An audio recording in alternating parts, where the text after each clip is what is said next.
जय हिंद एवरीवन। आज के इस वीडियो में हम 10th क्लास के इंग्लिश बुक फर्स्ट फ्लाइट के फर्स्ट चैप्टर को पढ़ने वाले हैं, जिसका नाम है ए लेटर टू गॉड, जिसे G.L. फ्यूंटस ने लिखा है। जैसा कि हम जानते हैं कि मानव जीवन में समस्याओं का आना जाना लगा रहता है, लेकिन एक बुद्धिमान व्यक्ति अपने समस्याओं को देखने के बजाय उन समस्याओं का समाधान खोजने का प्रयास करता है। इस प्रकार आपके अपने समस्याओं का समाधान निकालने के लिए आपको खुद पर विश्वास रखना होगा। ठीक उसी प्रकार से ये कहानी एक लेंचो किसान के बारे में है, जिसके फसल बर्बाद होने के बाद वह विश्वास ईश्वर में रखता है और उन्हें पत्र लिखकर 100 पैसों का डिमांड करता है। बिफोर यू रीड, इस कहानी को पढ़ने से पहले, they say faith can move mountains, but what should we put our faith in? This is the question this story delicately poses. यानी कि लोगों का कहना है कि विश्वास से हम बड़े से बड़े चट्टान को भी हिला सकते हैं, लेकिन सवाल ये है कि हम विश्वास किस में रखें, और इसी सवाल का जवाब हमें इस कहानी को पढ़कर मिलेगा। Lencho is a farmer who writes a letter to God when his crops are ruined, asking for 100 pesos. Does Lencho's letter reach God? Does God send him the money? Think what your answer to these questions would be, and guess how the story continues before you begin to read it. Lencho, जो कि अपने फसल के बर्बाद होने के बाद, नष्ट होने के बाद ईश्वर को पत्र लिखता है, जिसमें वो 100 पैसों का डिमांड करता है। सवाल ये है कि क्या उसका पत्र भगवान के पास पहुंचता है? क्या भगवान उसे पैसे भेजते हैं? और आप इन सवालों का जवाब क्या ढूंढ पाएंगे? इन सवालों का जवाब हमें कहानी पढ़ने के बाद मिलेगा। तो पैसेज हमारा शुरू होता है यहाँ से। The house the only one in the entire valley set on the crest of the low hill, from the height one could see the river and the field of ripe corn dotted with flowers that always promised a good harvest। यानी कि Lencho का मकान, जो कि पहाड़ी के चोटी पर स्थित था, और यह मकान उन पहाड़ों और चोटियों घाटियों में बिल्कुल अकेले था। उस मकान पे खड़े होकर कोई भी व्यक्ति नदी को, या फिर वहाँ के सामने जो खेत था और खेत में लगे हुए जो पके हुए मक्के थे या फिर अन्य जो अनाज थे, उनके फूल को देखकर इस बात का अंदाज़ा कर पा रहे थे कि आने वाले समय में इस खेत से आने वाला फसल काफ़ी अधिक मात्रा में होने वाला है। यानी कि उस खेत में जो खिले हुए फूल थे वो इस बात की गवाही दे रहे थे कि फसल में अनाज अच्छे उगने वाले हैं। The only things the earth needed was a downpour or at least a shower। यानी कि सिर्फ एक वस्तु जिसको कि पृथ्वी को आवश्यकता थी, और वो एक वर्षा, कम से कम एक बौछार की आवश्यकता थी, जिससे कि जो फसल वहाँ पे लगे हुए हैं वो और अच्छे तरीके से तैयार हो पाए। Through out the morning Lencho, who knew his fields intimately, had done nothing else but see the sky toward the north east. अब क्या होता है कि लेंचो, जो सुबह में अपने खेतों को नज़दीक से जानता था, उत्तर पूर्व की दिशा में आकाश में देखता है, और वो आकाश में ये देखता है कि कहीं से बारिश आ रहा है कि नहीं आ रहा है। Now we are really going to get some water women, the women who was preparing super replied yes God willing. और तभी आकाश को देखने के बाद लेंचो वहाँ कहता है कि हमें अब वास्तव में कुछ ना कुछ पानी ज़रूर मिलेगा, यानी कि थोड़ी बहुत बारिश होने वाली है। यह बात सुनकर औरत जो रात का खाना तैयार कर रही थी, उसने भी जवाब दिया कि हाँ, अगर भगवान ने चाहा तो बारिश ज़रूर होगी। The older boys were working in the field while the smaller ones were playing near the house until the women called to them all come for dinner.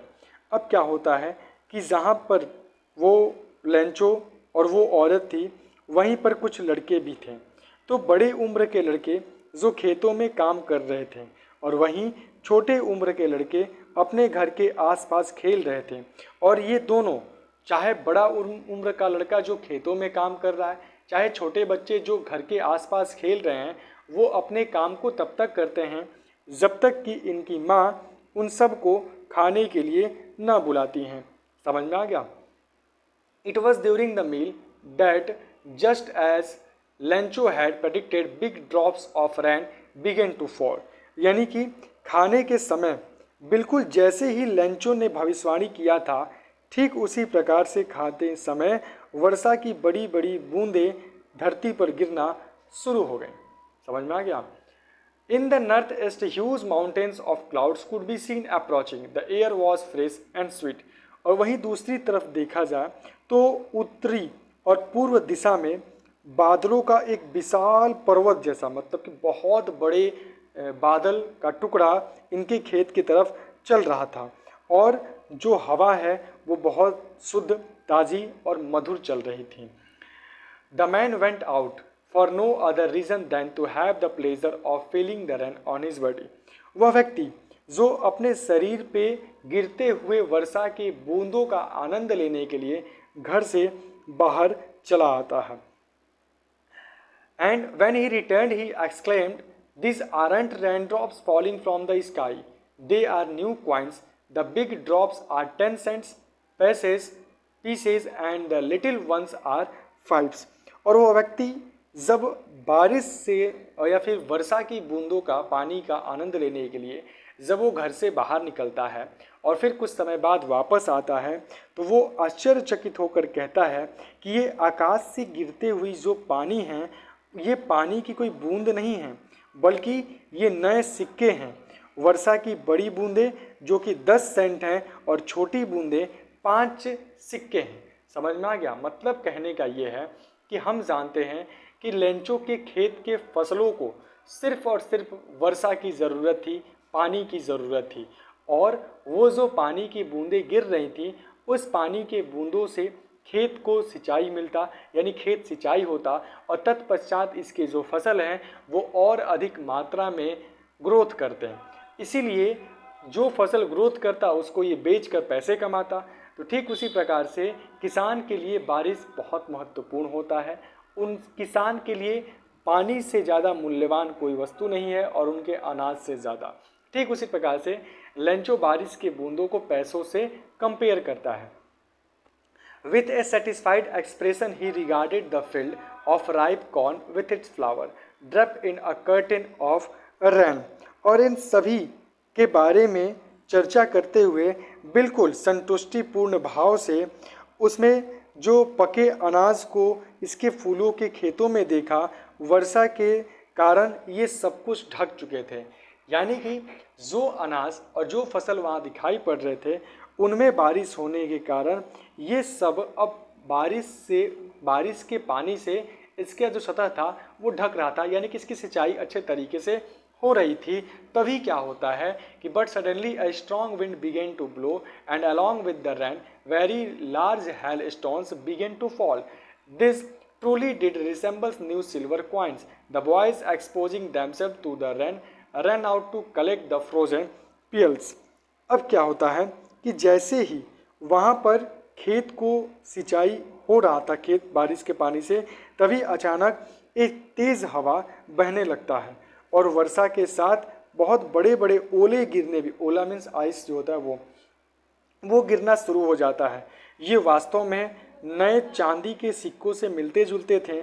जो बच्चे थे वो वर्षा में भीगते हुए जो भी वहाँ पे ओले गिर रहे थे ये सब ओलों को ये लोग इकट्ठा कर रहे थे, छोटे बच्चे।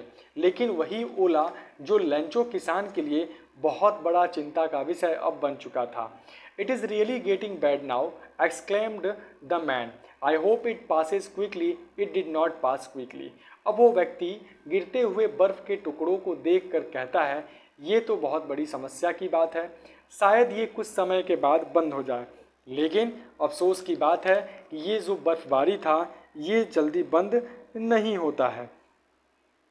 For an hour the hail rained on the house, the garden, the hill side, the cornfield, on the whole valley. The field was white as if covered with salt. यानी इसे लगता है कि कुछ समय के बाद ये गिरते हुए जो ओले हैं वो बंद हो जाएंगे, लेकिन 1 घंटे तक लगातार ओलों की वर्षा होती रही। घर, बागीचे, पहाड़ की जो आसपास के क्षेत्र हैं, अनाज, खेत, या फिर वो पूरा घाटी में चारों तरफ ओले ही ओले पड़ चुके थे। खेत जो कि पहले वर्षा के पानी से सिंचाई हो रहा था, अब वो सफ़ेद हो गया था, जैसा लग रहा था कि चारों तरफ नमक ही नमक है। मतलब कि अब सब कुछ जो पानी से पहले सिंचाई हो रहा था, अब वो बर्फ़ से ढक चुका है और सब कुछ वहाँ बर्बाद हो चुका है। चारों ही तरफ बर्फबारी ही बर्फबारी है। Not a leaf remained on the trees. The corn was totally destroyed. The flowers were gone from the plants. Lencho's soul was filled with sadness. When the storm had passed, he stood in the middle of the field and said to his son, "A plague of locusts would have left more than this. The hail has left nothing. This year we will have no corn." अब क्या होता है कि जब लगातार ओले पड़ते हैं वहाँ पर, तो उन ओलों के द्वारा जो तबाही होता है, उस तबाही से उसके खेतों में कुछ नहीं बचता है। पेड़ों पर एक भी पत्ती नहीं बची थी। जो खेत था, उस खेत पे जो हो रहे फसल थे, यानी कि जो उसका फल था, अनाज था, वो भी बर्बाद हो चुका था। लेंचो के खेत में जो फूल पौधों से घिर गए थे, ये सब कुछ बर्बाद हो चुका था। लेंचो की आत्मा उदासी से भर चुकी थी। जब तूफान समाप्त हो जाता है तो वह अपने खेतों के बीच खड़े होकर अपने बेटों से कहता है कि जो टीडों का झुंड है वो भी अगर आता है तो कुछ ना कुछ फसल छोड़ के चला जाता है, लेकिन इस बारिश के कारण, इन ओलों के कारण एक ऐसी समस्या उत्पन्न हो गई, इन्होंने एक पत्तों तक को नहीं छोड़ा। और इस तरीके से वो बहुत दुख के साथ कहता है कि अब हमारे पास कुछ नहीं है, लगता है कि इस वर्ष हम सभी लोग भूखों ही रहने वाले हैं। ये क्वेश्चन है, आपने पढ़ा होगा, इन सारे क्वेश्चन का आंसर निकाल सकते हो। जैसे मान लो, what did Lencho hope for? Lencho ने किसका आशा किया था भाई? तो Lencho hoped for rain. Why did Lencho say the rain drop were like new coins? उसने क्यों कहा था कि जो बारिश के बूंद है वो पैसों के समान है? तो Lencho said that the rain drops were like new coins because they are showing that in future their field would give him a good crops. समझ में आ गया? ऐसे करके आप लिख सकते हो। अब आगे शुरू करते हैं। But in the heart of all who lived in that solitary house in the middle of the valley there was a single hope, help from God. लेकिन उस घाटी के मध्य में जो बिल्कुल अकेले घर में रहने वाले लोग थे, उन सभी के दिलों में केवल एकमात्र आशा थी, और वो आशा क्या था? कि ईश्वर की सहायता। तभी क्या होता है कि don't be so upset even though this seems like a total loss, remember no one dies of hunger. तभी वहाँ का माहौल इतना शांत था, तभी लेंचो कहता है, इतना मत चिंता करो। माना कि हमारे सभी फसलों को बारिश के कारण बर्बाद होना पड़ा, वो सब बर्बाद हो चुके हैं, लेकिन याद रखो भूख से कोई नहीं मरने वाला है, कुछ ना कुछ व्यवस्था जरूर होगा। All through the night Lencho thought only of his one hope, the help of God, whose eyes, as he had been instructed, see everything, even what is deep in one's conscience। अब क्या होता है कि सारे बातों को कहने के बाद वो कहता है, लगातार सोचता रहता है। और वो कैसा सोचता है? तो सारी रात लेंचो अपनी सिर्फ एक आशा के बारे में सोचता रहता है। वो सोचता है कि ईश्वर की जो आशा है और उसकी जो दृष्टि है, इस व्यक्ति का जो अंतरात्मा है, वो सब कुछ उन्हीं आशाओं के बारे में सोच रही थी कि कैसे हम हेल्प लेकर ईश्वर से अपनी समस्याओं का समाधान निकाल सकते हैं। Lencho was an ox of a man working like an animal in the fields but still he knew how to write. Lencho जो था वो बहुत कठिन परिश्रमी था। लेंचो वॉज एन ऑक्स का मतलब यहाँ पे लेंचो बैल से मतलब नहीं है, बल्कि लेंचो का बैल से तुलना किया गया है कि बहुत ज़्यादा कठिन परिश्रमी था, और बावजूद इसके वह जानता था कि कैसे लिखना है। The following Sunday at daybreak he began to write a letter which he himself would carry to town and place in the mail. It was nothing less than a letter to God। और तभी क्या होता है कि अगले रविवार की सुबह सवेरे उठकर वह एक पत्र लिखना शुरू करता है, और लिखने के बाद वो स्वयं वहाँ से लेकर शहर में जाता है और डाक में ले जाकर डाल देता है। और वो पत्र किसका था? तो वह परमात्मा यानी ईश्वर को लिखे गए पत्र से कम भी कुछ नहीं था। यानी कि वो जो लेटर था वो किसे लिखा गया था, तो ईश्वर को ही लिखा गया था। वो लिखता है, God he road, if you don't help me my family and I will go hungry this year. I need 100 pesos in order to sow my field again and to live until the crop comes because the hailstorm। वो उस पत्र में लिखता है ईश्वर को संबोधित करते हुए कि हे ईश्वर, अगर आप हमारी मदद नहीं करेंगे तो इस वर्ष मैं और मेरे परिवार के दूसरे सदस्य भी भूख से मरने वाले हैं। तो मुझे अपने इस खेत को फिर से बोने और उसमें अगली फसल पकने तक जीवन रहने के लिए, जिंदा रहने के लिए कुछ पैसों की ज़रूरत है और वो 100 पैसोज हैं। ऐसा लिखकर वो उसमें मेल बॉक्स में डाल देता है। क्या लिखा था कि हे ईश्वर, अगर आप हमारी मदद नहीं करते हैं तो इस वर्ष मैं और मेरे परिवार के सदस्य भूख से मरने वाले हैं, क्योंकि हमारा फसल बर्बाद हो चुका है और फिर से फसल की रुपाई और उसे पकने और कटने तक मुझे ज़िंदा रहने के लिए अन्न और अनाज की ज़रूरत है। तो कृपया मुझे आप 100 पैसोज दें ताकि मैं उन पैसों से अपनी खेत की रुपाई फिर से कर सकूं, और जब तक मेरा खेत मुझे अनाज नहीं देता है तब तक मैं अपने और अपने परिवार के सदस्यों को ज़िंदा रख सकूं। ठीक है। He wrote to God on the envelope, put the letter inside and still troubled, went to town. At the post office he placed a stamp on the letter and dropped it into the mail box। और उसने लिफाफे पर भगवान का नाम लिख दिया और फिर वो शहर में पहुंच चुका था। डाकघर पे जाकर पत्र पर एक स्टैंप चिपका देता है और स्टैंप चिपकाने के बाद वो वहाँ के मेल बॉक्स में पत्र को डाल देता है। One of the employees who was a postman and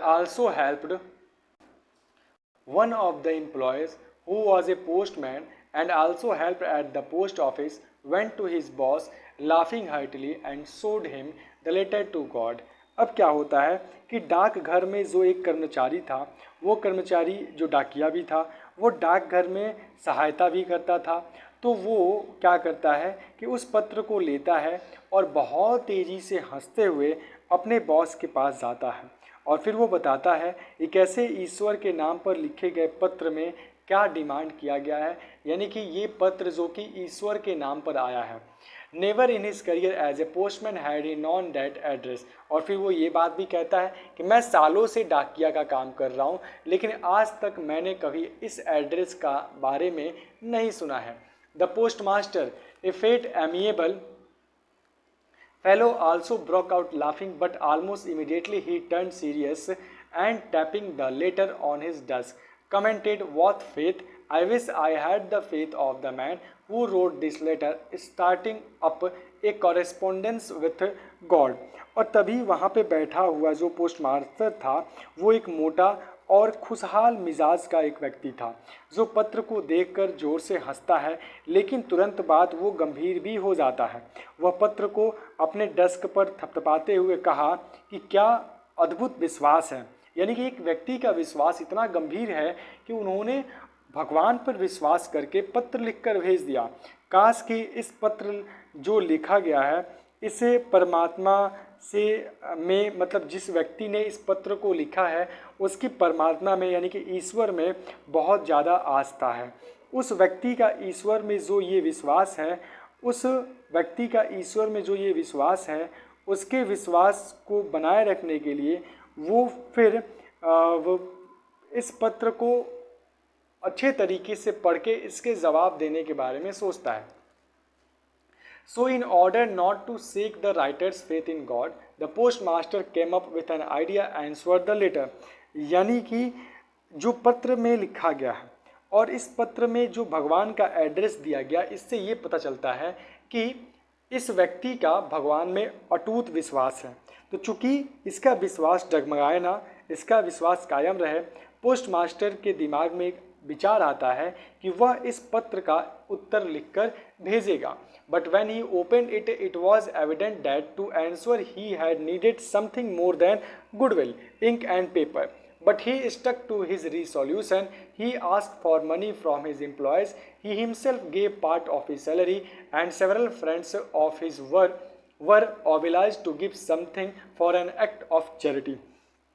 अब क्या होता है कि जब वो पत्र को खोलता है तो क्या देखता है कि इस पत्र में लिखा गया जो समस्या है, जो डिमांड किया गया है, उसकी भरपाई करने के लिए किसी इंक और पेपर की ज़रूरत नहीं है। मतलब कि उस पत्र का उत्तर देने के लिए किसी पेपर और इंक की ज़रूरत नहीं है कि सवाल लिखा है और उत्तर लिखकर भेज दिया, नहीं, बल्कि इसका जवाब देने के लिए उन्हें 100 पैसों की ज़रूरत है। अब वो क्या करेंगे? तो वो क्या करते हैं कि अपने कर्मचारियों से पैसे देने के लिए कहते हैं और अपने आप को भी कहते हैं कि वो भी अपनी तनख्वाह का कुछ हिस्सा इसमें देंगे, और फिर वो सभी लोगों से इस नेक दानशीलता के कार्य में कुछ ना कुछ दान देने के लिए कहते हैं। It was impossible for him to gather the 100 pesos, so he was able to send the farmer only a little more than half. He put the money in an envelope addressed to Lencho and with it a letter containing only a single word as a signature, God. यानी कि जब post master को लगता है कि वो 100 पैसोस का धन एक साथ इकट्ठा नहीं कर सकते हैं, तो उन्होंने किसान को आधे से थोड़ा ज़्यादा, यानी कह सकते हैं कि 70-75 रुपये के आसपास, 100 पैसों की डिमांड है, 70-75 के आसपास वो पैसा इकट्ठा करते हैं और भेजने के लिए तय करते हैं। उन्होंने उस पैसे को लिफाफे में रख दिया और लिफाफे पर लेंचो का पता लिखते हुए उन्होंने उस पैसे के साथ साथ लिफाफे पर एक हस्ताक्षर कर दिया, एक सिग्नेचर कर दिया, और वो सिग्नेचर किसका था? गॉड का। The following Sunday, Lencho came a bit earlier than usual to ask if there was a letter for him. उसके बाद अगले रविवार को क्या होता है कि लेंचो बहुत जल्दी पोस्ट ऑफिस पहुंच जाता है और कहता है डाकिया से कि क्या उसके नाम पर कोई चिट्ठी आई हुई है। It was the postman himself who handed the letter to him, while the postmaster, experiencing the contentment of a man who has performed a good deed, looked on from his office. यानी कि जो post master था वो एक नेक कार्य करने वाले व्यक्ति की संतुष्टि को देखना चाहता था, तो वो बगल के विंडो से देखता है कि आखिर एक व्यक्ति जिसने ईश्वर को पत्र लिखा है और ईश्वर का जवाब भी आ रहा है, तो उस जवाब को देखकर इसके चेहरे पे क्या इंप्रेशन होगा, इस चीज़ को जानना चाहता था, सेटिस्फैक्शन को देखना चाहता था। Lencho showed not the slightest surprise on seeing the money. Such was his confidence, but he became angry when he counted the money. God could not have made a mistake, nor could he have denied Lencho what he had requested. अब जब Lencho उस पत्र को देखता है तो उस पत्र में जो पैसे उपस्थित थे उसको पाकर ये थोड़ा भी हैरान नहीं होता है, बल्कि इसकी विश्वास इतनी गंभीर थी, इतनी गहरी थी इसका आस्था, कि वो तनिक भी हैरान नहीं होता है कि भगवान के द्वारा मेरे पास पैसे कैसे आ गए। लेकिन जब वो पैसों को काउंट करता है, गिनता है, तो वो गुस्सा हो जाता है और फिर कहता है कि ईश्वर से कभी गलती नहीं हो सकती और ना ही वो हम मेरी बातों को अनदेखा भी कर सकते हैं, इसीलिए वो अपने प्रार्थनाओं को स्वीकार करने से मना नहीं कर सकते हैं। इसका मतलब ये है कि जब लेंचो उस लिफाफे को खोलता है और पैसे काउंट करता है तो आश्चर्यचकित होने की जगह पर वो गुस्सा होता है और कहता है भगवान से इतनी बड़ी गलती नहीं हो सकती, और ना ही जैसा कि मैंने डिमांड किया था भगवान मेरे डिमांड को पूरा भी जरूर करते हैं, कुछ ना कुछ गड़बड़ी यहाँ हुई है, और इस सोचकर गुस्सा हो जाता है। Immediately, Lencho went up to the window to ask for paper and ink. On the public writing table, he started to write, with much wrinkling of his brow, caused by the effort he had to make to express his ideas. अब क्या होता है, तुरंत ही Lencho वहाँ से उठता है और उठने के बाद खिड़की के पास पहुँचता है और वहाँ जाकर एक कागज़ और स्याही मांगता है, और फिर जहाँ पर लोग बैठकर अपने काम करते हैं उस टेबल पर बैठकर ये लिखना शुरू कर देता है। और फिर उस समय जब वो पत्र को लिखता है, इसके चेहरे पे सलवटें थी, यानी कि इसके माथे पे लाइन बना हुआ था, मतलब काफ़ी गंभीर था, और वो उस पत्र में अपने विचार को प्रकट करने का प्रयास कर रहा था। ठीक है, वो अपने विचारों को व्यक्त करने का लगातार प्रयत्न कर रहा था, प्रयास कर रहा था। When he finished, he went to the window to buy a stamp, which he licked and then fixed to the envelope with a blow of his fist. अब क्या होता है, कि जब वो पत्र को लिख लेता है तो लिखने के बाद वो स्टैम्प खरीदता है और खिड़की पर जाकर स्टैम्प लेने के बाद वो उसे चाट कर उस लिफाफे पर मतलब थूक से वो उस लिफाफे पर उसे चिपका देता है। ठीक है, अब देखो आगे क्या होता है। The moment the letter fell into the mailbox the postmaster went to open it, it said, God of the money that I asked for, only 70 pesos reached me. Send me the rest since I needed it very much, but don't send it to me through the mail because the post office employees are a bunch of crooks. Lencho, यानी कि अब Lencho इस पत्र में क्या लिखा था, वो ये बात लिखा था, हे ईश्वर, आपसे जो मैंने डिमांड किया था आपने वैसा भेजा। यानी कि जब वो पत्र को लिखकर उस डब्बे में डाल देता है तो तुरंत ही वहाँ पे जो पोस्ट मास्टर होता है वो उस लिफाफे को निकाल कर और पढ़ता है कि आखिर इसने इसमें क्या लिखा है। तो वो क्या पाता है कि उसमें लिखा था कि हे भगवान, जो आपसे मैंने 100 पैसोज़ का डिमांड किया था उसमें से मुझे सिर्फ और सिर्फ 70 पैसोज़ ही मिले हैं। बाकी के जो पैसे हैं यानी कि 30 पैसे जो हैं वो भी आप मुझे भेज दीजिए क्योंकि उसकी मुझे सख्त ज़रूरत है। लेकिन ध्यान रहे भगवान, आप इन पैसों को किसी मेल या पोस्ट ऑफिस के द्वारा नहीं भेजेंगे क्योंकि यहाँ पर जो काम करने वाले ऑफिस हैं, जो कर्मचारी हैं, वो सभी ठगों का एक समूह है, एक ठगों की टोली है जिन्होंने मेरे 100 पैसोज़ में से 30 पैसोज़ को निकाल लिया है। और आगे उसके बाद उसका सिग्नेचर था जिसमें लिखा था लेंचो। अब ज़रा कहानी को ध्यान से समझेंगे हम, किस तरीके से वो पत्र लिखता है और बेचारे कर्मचारी देते भी हैं लेकिन यही ए बंच ऑफ क्रूक्स बन जाते हैं। कहानी अच्छा लगा हो subscribe this channel and like this video and comment to what you want to study in next video. Thank you. जय हिंद।